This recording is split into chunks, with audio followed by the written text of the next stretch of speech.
আসসালামু আলাইকুম সুপ্রিয় খামারি ভাই ও বোনেরা, আপনারা সকলে কেমন আছেন? আশা করছি আপনারা সকলে ভালো আছেন।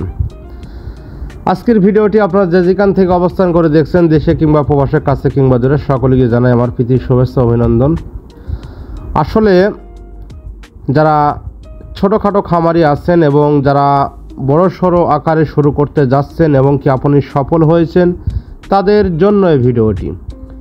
আপনার যদি প্রদত্ত পরিমাণ জায়গা থাকে, অবশ্যই দেখতে পাচ্ছেন এই সেকশনে যদি আপনি খামার গড়ে তুলতে পারেন, একেবারে ফাঁকা অবস্থায় চতুর্দিকে আপনার আলো বাতাস, প্রদত্ত পরিমাণ জায়গা এবং আপনার যেখান থেকে খাদ্য খাবে, তারপরে খাদ্য শেষে সে তার এক্সারসাইজ এবং শরীরের যে ব্যায়াম, তাদের জন্য কিন্তু এটা গুরুত্বপূর্ণ জিনিস।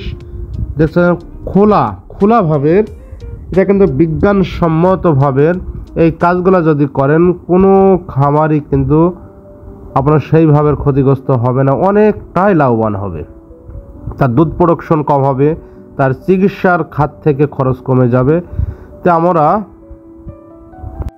এবং গাভী কখন ডাকলে কত ঘন্টা পর বীজ দেব, কৃষিবিদ শশী স্যারের কাছ থেকে চলুন ছোট্ট আকারে শুনে আসি।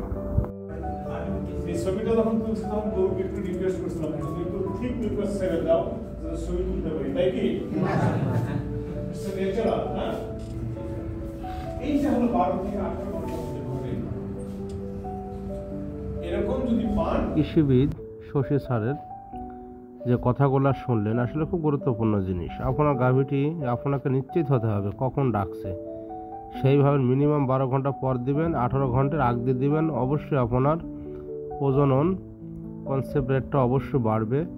এটা কিন্তু একটি গুরুত্বপূর্ণ জিনিস। তো এইগুলা যদি আপনি মেনে চলেন, অবশ্যই আপনি সাকসেসফুলি হবেন। আর অবশ্যই আপনার গোয়ালঘরকে সবসময় পরিষ্কার পরিচ্ছন্নতা রাখবেন এবং উন্মুক্ত রাখার চেষ্টা করবেন, বিশেষ করে যারা ডেয়ারি এবং হলিস্টাইন ফ্রিজিয়ান পালন করে থাকেন। কারণ ফ্রিজিয়ান গাভী এটা আমাদের দেশের নয়, এটা হচ্ছে বাহিরের বিদেশি জাতের গাভী। আর ঈদের কিন্তু অনেক আপনার যে হলিস্টাইন ফ্রিজিয়ান ঠান্ডার দেশের থেকে এসেছে, তাই আমাদের দেশের আপনার তাপ যে গরম যে আবহাওয়া, এর সাথে কিন্তু ম্যাচ করে না। সেক্ষেত্রে আপনার কিন্তু হলিস্টাইন ফ্রিজিয়ান সবসময় চিন্তা করবেন উন্মুক্ত জায়গায় পালন করা এবং ওদেরকে একটু স্বাচ্ছন্দ্যবোধের জন্য খোলা একটু জায়গা করে দেবেন, যাতে তারা একটু ঘোরাফেরা করতে পারে। তো ঠিক আছে ভিউয়ার্স, আপনারা সকলে ভালো থাকবেন, সুস্থ থাকবেন। দেখা হবে নতুন কোনো একটি প্রতিবেদনে।